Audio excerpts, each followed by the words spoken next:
Shalom, selamat kita bertemu kembali dalam episode ringkasan pelajaran Psikolosabat melalui channel Wahyu Pengharapan. Topik pelajaran kita untuk kali ini ialah kemenangan oleh kasih Tuhan. Ayat hafalan kita dipetik dari Wahyu pasal 21 ayat 3 dan ayat 4 yang berbunyi, Aku mendengar suara lantang dari takhta berkata, Lihatlah tempat kediaman Allah sekarang beserta manusia, dan dia akan tinggal bersama mereka, dan mereka akan menjadi umatnya, dan Allah sendiri akan bersama mereka sebagai Allah mereka. Allah akan menghapuskan setiap titik air mata mereka. Tiadalah lagi kematian, kesedihan, dan tangisan.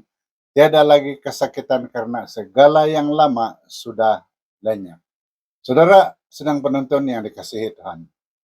Ayat ini menjanjikan pemulihan dan kehadiran Tuhan yang kekal bersama manusia, menandakan berakhirnya penderitaan, kematian, dan kesakitan.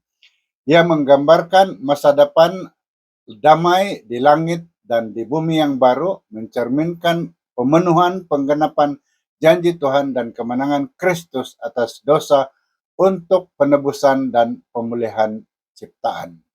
Saudara dan saudari yang dikasihi Tuhan, kontroversi besar yaitu pemberontakan setan terhadap kerajaan Tuhan akan segera berakhir. Kita tidak dibiarkan dalam kegelapan tentang bagaimana konflik ini akan berakhir, namun Tuhan akan menang, setan akan kalah. Malah perincian pertempuran terakhir diterangkan dengan jelas di dalam Alkitab. Itu yang akan kita pelajari minggu ini. Untuk memulakan, mari kita berdoa terlebih dahulu. Tuhan yang maha bijaksana, kami datang kepadamu dengan hati yang penuh rasa syukur. Bukalah pikiran dan hati kami agar dapat menerima pengajaran-Mu hari ini. Pimpinlah perbincangan kami agar dapat memuliakan nama-Mu. Dalam nama Yesus kami berdoa. Amin. Mari kita sama-sama menghayati ringkasan pelajaran yang sudah saya sediakan untuk pelajaran kita pada minggu ini. Salam damai dalam kasih Yesus Kristus Tuhan dan Juru Selamat kita.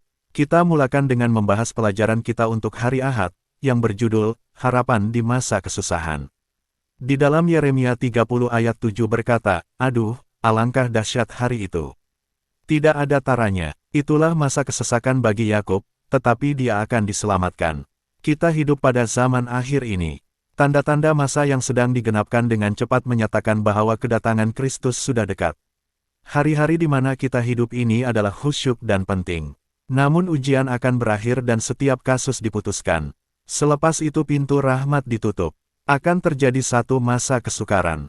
Pada waktu ini orang yang jahat akan bertindak tanpa batasan moral, manakala orang benar tertanya-tanya jika dosa mereka sudah diampuni. Ini akan disusuli oleh 7 bala akhir akan menimpa hanya ke atas orang yang tidak bertaubat. Pada waktu ini umat Tuhan dijaga dan dilindungi. 2 kumpulan akan bersiap sedia untuk berhadapan dengan Yesus. Satu pihak untuk memerangi dia, yang satu pihak lagi lain untuk menerimanya dengan gembira. Apabila Yesus mengakhiri pekerjaan pengantaraannya di dalam bait suci syurgawi dan Roh Kudus menarik diri daripada orang yang tidak bertaubat, maka nasib setiap orang akan dimeteraikan. Orang beriman akan terus mendapat pertolongan dan perlindungan ilahi, sementara orang jahat akan berada dalam kawalan Saitan. Masing-masing akan menunjukkan melalui perwatakannya kepada siapa yang dia telah putuskan untuk dilayaninya. Hari Isnin, kita membahas topik, berharap pada kepulangan Yesus yang tidak lama lagi. Kita membaca dari Wahyu 6 ayat 16 dan Yesaya 25 ayat 9 yang berbunyi, mereka berseru kepada gunung dan batu itu, hempaplah kami. Sembunyikan kami daripada pandangan dia yang bersemayam di atas takhta dan daripada kemurkaan anak domba. Pada waktu itu orang akan berkata, sesungguhnya, inilah Allah kita. Kita sudah menantikan dia, dan dia menyelamatkan kita. Inilah Tuhan, kita sudah menantikan dia, mari kita bergembira dan bersukacita dalam penyelamatan yang dikurniakannya. Antara lain, minggu ini kita telah mengkaji bagaimana orang jahat, yang telah menolak hukum Tuhan, mereka telah menolak air hidup dan telah menggali untuk diri mereka sendiri, kolam yang bocor. Kini mereka bersemuka dengan hakim itu sendiri. Mereka hanya menantikan kemurkaan dan kutukan. Siapa yang akan membebaskan mereka? Mereka akan berseru kepada batu untuk menyembunyikan mereka daripada kemuliaan Tuhan yang membinasakan orang yang jahat. Bagi umat yang ditebus, mereka telah setia kepada hukum Tuhan, mereka telah meminum air kehidupan, dan kini mereka bertentang mata dengan hakim mereka. Mereka hanya boleh berharap untuk keselamatan. Sudah tentulah mereka ini layak diberikan pujian. Dalam pada itu, Satan menjadi sangat marah kepada umat yang sisa ini, dia memaksa semua orang untuk menyembah dia dan mematuhi hukumnya, dia akan sediakan dunia untuk berperang melawan anak domba Allah. Namun, pada kedatangannya, Yesus akan memusnahkan semua penentangnya. Waktu ini, umat sisa akan tetap setia kepada hukum Tuhan, mereka akan bersiap untuk bertemu Tuhan mereka, Yesus akan membawa bersamanya mereka yang percaya kepadanya untuk pulang ke surga. Melalui topik, 1000 tahun di bumi, terdapat dua perkara yang kita telah kaji pada hari Selasa. Pertama, masa kehancuran, Yesaya 24 ayat 3 berkata, bumi akan hancur dan musnah. Tuhan telah berfirman dan hal itu pasti berlaku. Ketika Yesus datang, orang-orang kudus akan dibangkitkan dan orang beriman yang hidup akan diubah untuk naik ke surga bersama Yesus. Orang jahat akan mati di hadapan Yesus, dan mayat mereka tidak akan dikuburkan, meninggalkan bumi tanpa kehidupan. Satan dan para malaikatnya akan dikurung di bumi yang pada waktu itu berupa jurang maut selama 1000 tahun, mereka tidak lagi dapat menipu sesiapapun. Jurang maut atau Abyssos dalam bahasa Yunani, adalah suatu tempat kegelapan, yang menggambarkan keadaan bumi yang sunyi tanpa kehidupan manusia. Waktu itu akan menjadi satu masa untuk refleksi bagi para malaikat yang memberontak, yang sedang terikat oleh rantai keadaan tanpa sebarang kemungkinan untuk dapat meninggalkan bumi. Kedua yang terjadi pada waktu ini, ialah, masa penghakiman, di dalam Wahyu 20 ayat 4 kita diberitahu, kemudian aku nampak tahta-tahta dan orang yang duduk di atas tahta-tahta itu diberikan kuasa untuk menghakimi, mereka hidup semula dan memerintah sebagai raja bersama-sama Kristus selama 1000 tahun. Selama berabad-abad, Tuhan telah menunjukkan kasih-Nya dan menawarkan keselamatan kepada semua bangsa. Dia telah membenarkan kejahatan berkembang sepenuhnya. Semasa di dalam penghakiman, dunia dan malaikat yang setia menyaksikan keadilan dan belas kasihan Tuhan dalam menangani dosa dan pemberontakan. Kini, mereka melihat akibat daripada pemerintahan Satan, yaitu, bumi yang menjadi kosong dan sunyi. Umat yang ditebus juga perlu menyaksikan keadilan Tuhan. Dalam penghakiman semasa milenium, kita akan menjadi yakin pada kasih Tuhan sehingga kejahatan tidak akan timbul lagi. Orang jahat terkurung selama 1000 tahun, mereka akan dihakimi oleh umat tebusan, umat yang kudus, imamat yang rajani, yang akan menghakimi para malaikat. Pada hari Rabu kita membahas penghakiman di dalam 1000 tahun, Maleakhi 4 ayat 1 dan 2 berkata, Tuhan yang Maha Kuasa berfirman, harinya akan tiba apabila semua orang sombong dan jahat dibakar seperti jerami. Pada hari itu mereka akan dibakar habis, sehingga tiada lagi yang tertinggal. Tetapi bagi kamu yang taat kepadaku, kuasaku yang menyelamatkan kamu akan terbit seperti matahari, dan kuasaku itu akan memberikan kesembuhan seperti sinar matahari. Kamu akan bebas dan gembira seperti anak lembu yang dikeluarkan dari kandang. Pada akhir milenium itu nanti, orang jahat akan dibangkitkan. Sekali lagi mereka menerima arahan dari Satan, dan mereka berarak untuk melawan semula Tuhan dan orang-orang kudus. Tidak ada yang berubah pada mereka, dan akhirnya semua akan dimusnahkan oleh api yang diturunkan dari langit. Tetapi sebelum mereka dimusnahkan, satu perbicaraan terakhir diadakan. Buku-buku dibuka, dan setiap orang akan mengenali di dalam buku itu semua tindakan mereka dan penolakan mereka terhadap panggilan kasih oleh Roh Kudus. Pada waktu ini, semua orang akan mengakui keadilan Tuhan, dan berlutut di hadapannya. Mereka ini, jauh daripada hidup selama-lamanya, mereka akan menderita kematian kedua, yang daripadanya tidak ada kebangkitan. Maut dan dosa sudah berakhir. Sudah tiba masanya untuk menghapuskan setiap air mata dan menikmati kehidupan yang kekal dan bahagia.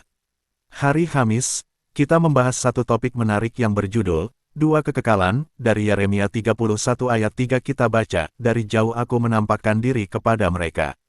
Hai umat Israel, sejak dahulu aku selalu mengasihi kamu, dan untuk seterusnya aku akan menunjukkan bahwa aku selalu mengasihi kamu. Ayat ini menekankan kasih abadi Tuhan kepada umatnya, menarik mereka dengan kasih setia yang tak berkesudahan, menunjukkan komitmen dan kasih sayang Tuhan yang kekal terhadap mereka.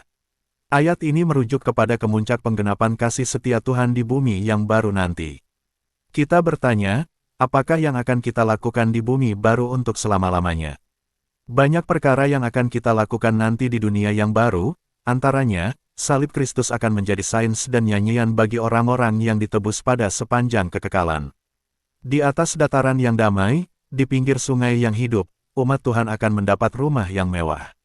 Di sana, warga surga yang abadi akan merenung dengan kegembiraan kekal pada keajaiban kuasa kreatif ilahi. Setiap fakulti akan dibangunkan, setiap kapasiti meningkat, perolehan ilmu tidak akan meletihkan kecerdasan atau memenatkan tenaga. Usaha yang paling besar akan dapat dilaksanakan, aspirasi yang paling luhur akan dipenuhi, cita-cita yang paling tinggi akan dapat direalisasikan. Ketinggian baru akan timbul untuk diatasi, keajaiban baru untuk dikagumi, kebenaran baru untuk difahami, objektif baru yang menajamkan kemampuan roh, jiwa dan tubuh. Mereka berkongsi, dengan makhluk yang tidak jatuh, yang tidak berdosa, khazanah pengetahuan dan pemahaman yang akan diperoleh selama berabad-abad sebelum dan selama berabad-abad akan datang dalam merenungkan karya Tuhan. Dengan penglihatan yang jelas, mereka memperhatikan kemuliaan penciptaan, matahari dan bintang dan sistem yang mengelilingi takhta ilahi mengikut susunan yang diberikan padanya. Untuk mengakhiri, dari pena inspirasi, kita membaca, kontroversi besar telah berakhir. Dosa dan pendosa sudah tiada lagi. Seluruh alam ini bersih. Satu nadi keharmonian dan kegembiraan berdegup melalui ciptaan yang luas. Dari Dia yang menciptakan semua, akan mengalirkan kehidupan dan cahaya dan kegembiraan, ke seluruh alam angkasa yang tidak terbatas. Dari atom terkecil hingga dunia yang terbesar, semua benda, bernyawa dan tidak bernyawa, dalam keindahannya yang tidak terbayangkan dan kegembiraan yang sempurna, menyatakan bahwa Tuhan adalah kasih. Dipetik dari The Great Controversy, halaman 678. Sekian, semoga ringkasan ini telah memberi manfaat pada Anda semua. Sedang penonton yang dikasihi Tuhan, saya percaya melalui ringkasan itu tadi Anda sudah mendapat serba sedikit maklumat penting mengenai apa yang akan terjadi ketika sejarah dunia ini akan sampai ke penghujungnya. Sebelum itu, jika ini adalah pertama kali Anda menonton video di channel ini, saya mengundang Anda untuk menekan like dan share video ini agar lebih ramai yang mendapat manfaat dari video ini, serta subscribe pada channel ini dan tekan lonceng notification agar Anda tidak terlepas menonton video yang kami akan muatkan di channel ini. Kami juga mengundang Anda untuk memberi komen serta cadangan di bagian di bawah ini, khususnya berkaitan penerbitan bahan Sekolah Sabat, dan Anda juga boleh menghantar komen dan cadangan ke nomor yang tertera di hadapan ini. Mari kita akhiri dengan berdoa sekali lagi. Tuhan yang Maha Kasih, terima kasih atas pelajaran hari ini. Semoga ajaran-Mu meresap dalam hati kami, memberikan kami kebijaksanaan dan kekuatan untuk hidup menurut kehendak-Mu. Berkatilah kami sepanjang minggu ini, dalam nama Yesus kami berdoa. Amin. Sehingga berjumpa lagi, semoga kita terus mendekatkan diri kita kepada Tuhan dan mencerminkan kasih dan rahmat Tuhan Yesus Kristus. Tuhan memberkati Anda.